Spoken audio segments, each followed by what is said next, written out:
Now, Kenya has launched its first women-only online cab-hailing service here in Nairobi. The service hopes to address women's concerns about traveling with men they do not know, while also empowering women economically in the country. CGTN's Wilkister Nyabwa with a story. In Kenya's capital, Nairobi, a lone woman hops into a cab on her way across the city. She has chosen this particular cab for a special reason.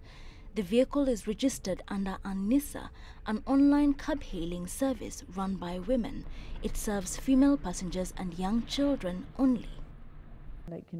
It all started when the founder, a budding entrepreneur, discovered that many women who used cabs in Nairobi grappled with the thought of jumping into vehicles with unknown men. I was always uncomfortable, being in a car with somebody I don't know, if it was a male.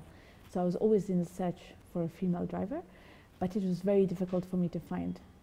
So when I started driving, obviously, I didn't need that anymore. But I realized a lot of ladies are still in that position.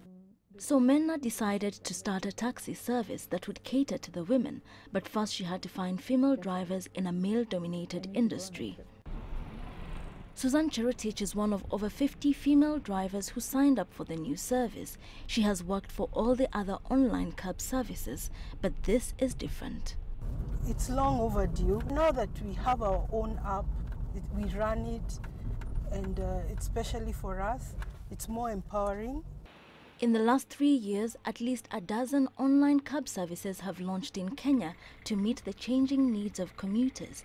The companies which run the applications take between 15% and 25% of the money drivers make on their trips, and NISA's 10% commission is low in comparison. Now that their commissions are lower, we'll be able to earn a bit more, and because most of the riders who take the taxis are ladies, and should they all embrace this app, it means that we'll be we'll be able to earn more out of it. How good they are. The application has been running for barely a week, but it hasn't been smooth sailing. It has experienced technical challenges which a team is working to resolve. But if all goes well in coming months, the team hopes to expand to other towns to provide a service whose demand is growing by the day.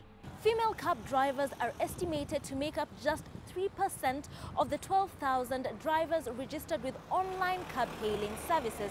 And with this new service, ANISA hopes to put more women not just in their cabs, but also behind the wheel.